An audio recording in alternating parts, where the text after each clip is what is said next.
দাদা, মানুষের ওষুধ যদি মুরগিকে খাওয়ানো হয় তাহলে কি ক্ষতি হতে পারে? প্রশ্নটি করছেন শ্রাবণ। মানুষের ওষুধ মুরগিকে খাওয়ালে কি ক্ষতি হবে সেটা পরে জানবো। তার আগে জানবো যে মানুষের কি ক্ষতি হতে পারে। মানুষের ঔষধ যদি মুরগি পালনে ব্যবহার করা হয়, তাও আবার যদি হয় অ্যান্টিবায়োটিক, তাহলে পরবর্তীকালে মানুষের ঔষধেই মানুষের রোগ আর ছাড়বে না। কেন?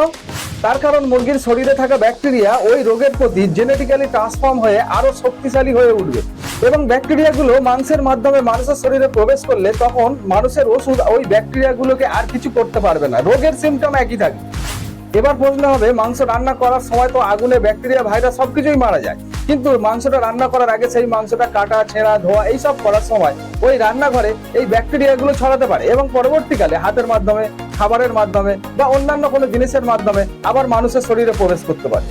আপনি যদি এই বিষয়ের উপরে আরো বিশদে জানতে চাইছেন তাহলে এই ভিডিওতে লাইক কমেন্ট করবেন, আমি ডিটেলস ভিডিও বানিয়ে দেবো।